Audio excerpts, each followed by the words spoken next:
Hello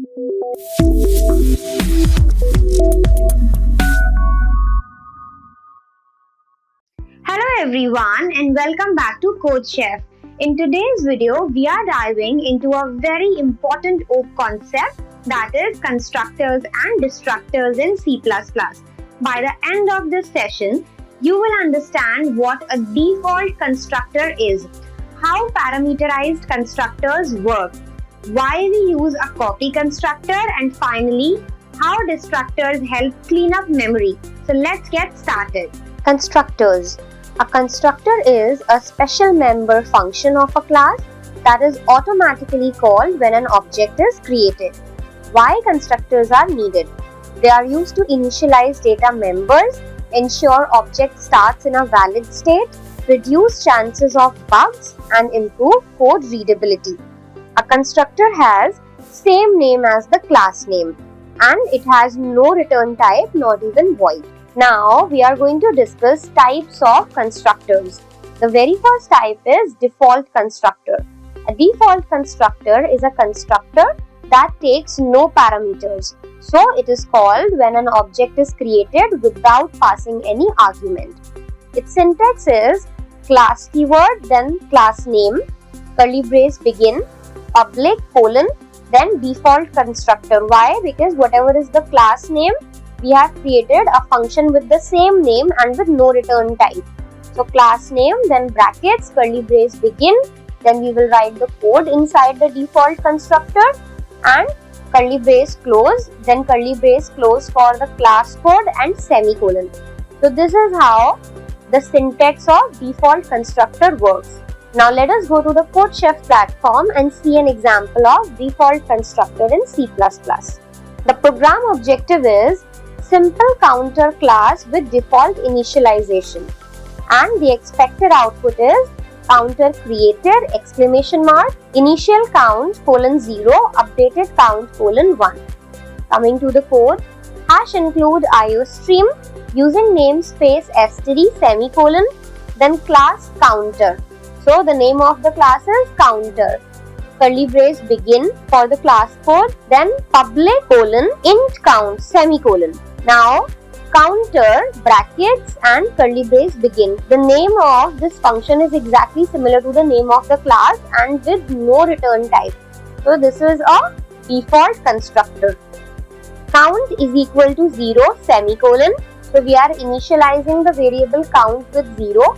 Then cout in double inverted commas counter created exclamation mark, endl semicolon, and curly brace close for the default constructor code, curly brace close for the class code and semicolon. Now here comes the main function. Int main brackets, then curly brace begin for the main function, counter my counter semicolon. So here we have created an object of the class counter, which is my counter.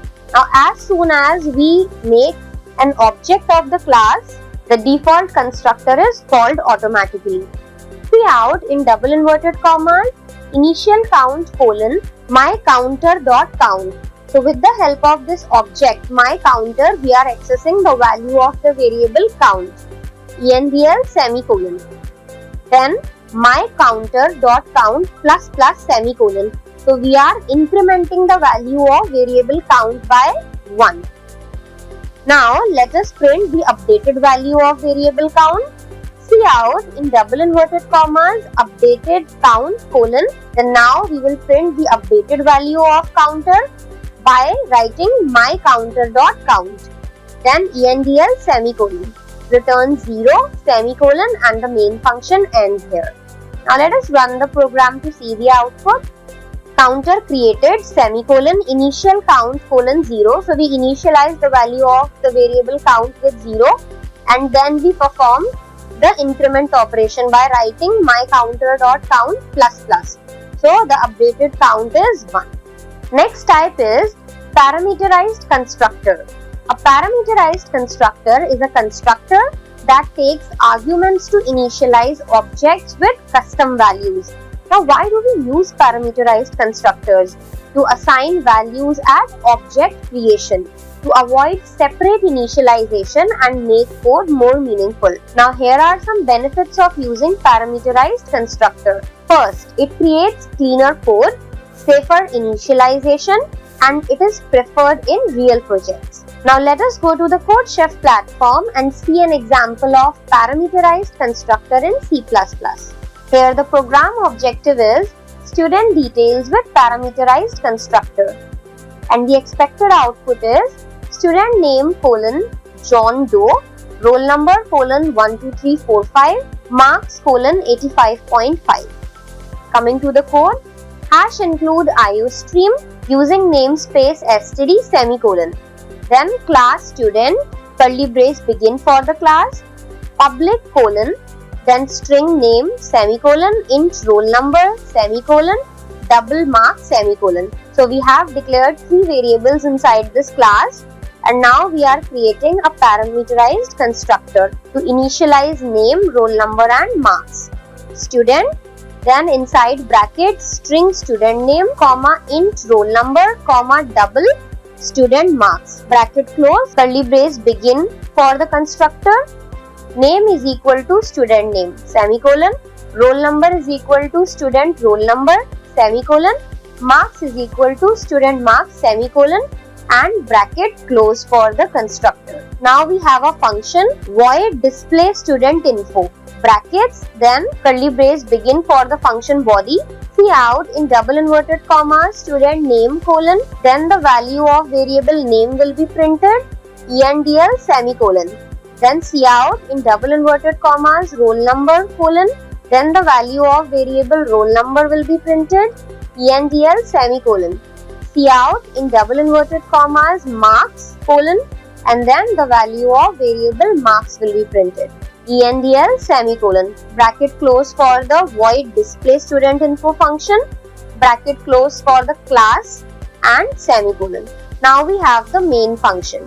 Int main brackets curly brace begin student1.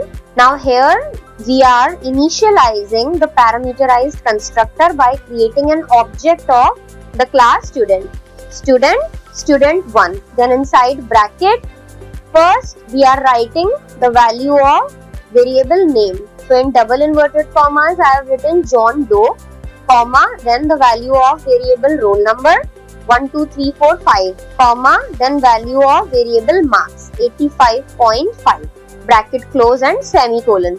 Now we are calling the display student info method with the help of the class object. So student1 dot display student info brackets and semicolon, return 0 semicolon, and the main function ends here. So now let us run the program to see the output. Student name John Doe, roll number 12345, marks 85.5. So this is how we use parameterized constructor in C++. Copy constructor. A copy constructor is used to create a new object as a copy of an existing object. Its syntax is class name, then inside bracket we write const. It is a keyword for constant, then class name, ampersand and object name, then bracket close and semicolon. Now when is a copy constructor called? When one object is initialized with another object, or when an object is passed by value to a function, or when an object is returned by value from a function. Now why copy constructor matters, or why is it important? Because it prevents shallow copy issues, it ensures safe object duplication, and it is important when working with dynamic memory. Now let us go to the CodeChef platform and see an example of copy constructor in C++. Here the program objective is copy constructor with bike, and the expected output is bike1 model : Yamaha R1, year : 2021. Then bike2 in bracket copy of bike1. So model 1 : Yamaha R1, year : 2021. Coming to the code, hash include IOStream using namespace std : class bike, bracket begin for the class code, public : then string model semicolon int year semicolon. Now we are going to create a default constructor to initialize the value of variable model and year. Bike brackets, then curly brace begin for the constructor code. Model is equal to, in double inverted commas, unknown semicolon, and year is equal to 0 semicolon bracket close.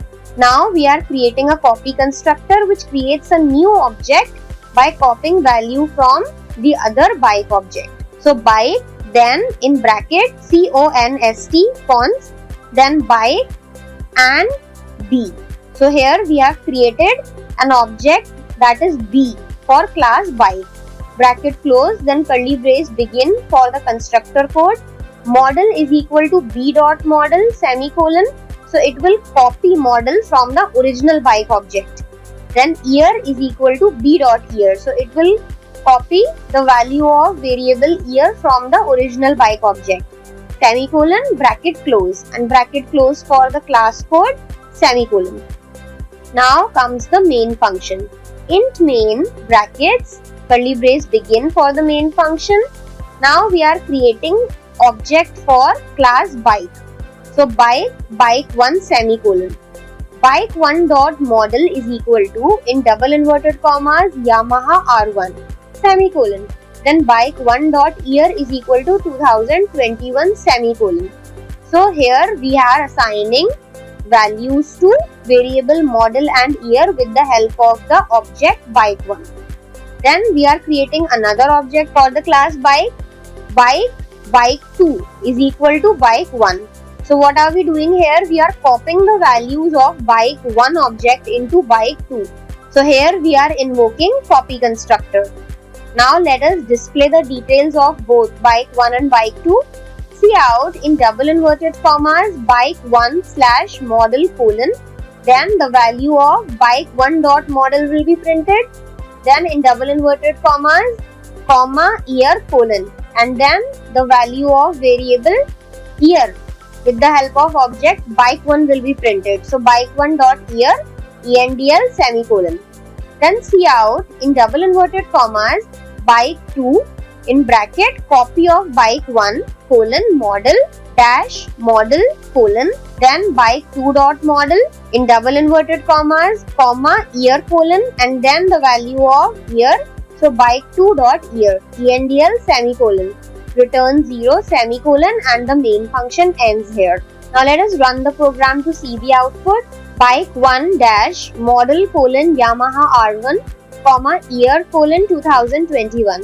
Then bike 2, which is copy of bike 1 model colon Yamaha R1 comma year colon 2021. So since we copied the information from bike 1 object to bike 2 object using copy constructor, the details of both bike 1 and bike 2 are same. It's just that the details of bike 2 are a copy of bike 1. Destructors. A destructor is a special member function that is automatically called when an object is destroyed. Its syntax is tilde symbol, then class name, brackets, curly brace begin for the destructor code, then curly brace close. Why destructors are needed? Because they are used to free resources, release memory, close files or connections, and perform cleanup tasks. The name of a destructor always starts with a tilde sign. This is the basic syntax for creating destructors. Now, when is a destructor called?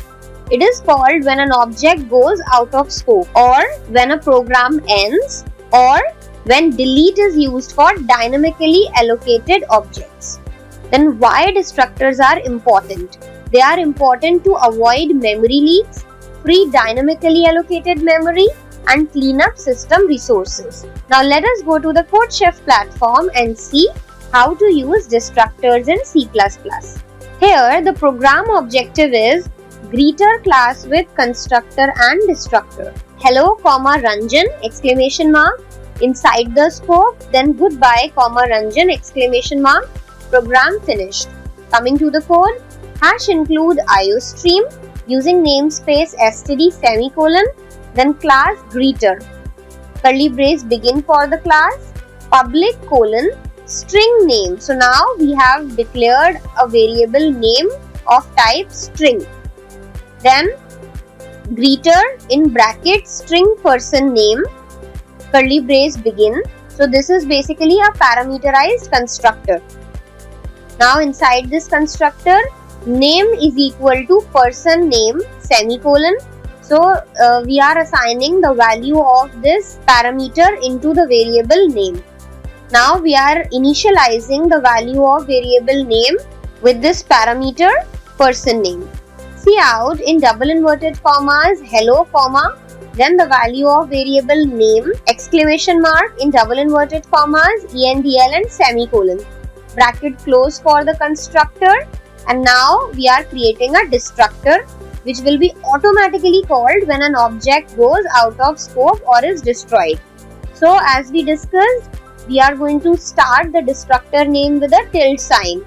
Tilde, greeter, then brackets, curly brace begin for the destructor code, cout in double inverted commas goodbye comma, then value of variable name, then exclamation mark in double inverted commas endl and semicolon, bracket close for the destructor code, bracket close for class and semicolon. Now here comes the main function. So int main brackets curly brace begin, then we have another curly brace. So greeter. Here this is the class name, the second greeter is the object which we have created for class greeter. Then inside bracket we have written Ranjan in double inverted commas, which is the value of variable name, bracket close and semicolon. Cout in double inverted commas inside the scope, endl semicolon, bracket close, then cout in double inverted commas program finished endl semicolon, return 0 semicolon and curly brace closed for the main function. Now let us run the program to see the output. Hello comma Ranjan exclamation mark inside the scope, then goodbye comma Ranjan exclamation mark program finish. So this is how we use destructors in C++. And that brings us to the end of our lesson on constructors and destructors in C++. Today you learned how objects are created using default, parameterized and copy constructors, and how destructors come into play when an object goes out of scope. Make sure to practice using these concepts on the CodeChef platform. Thank you so much for watching.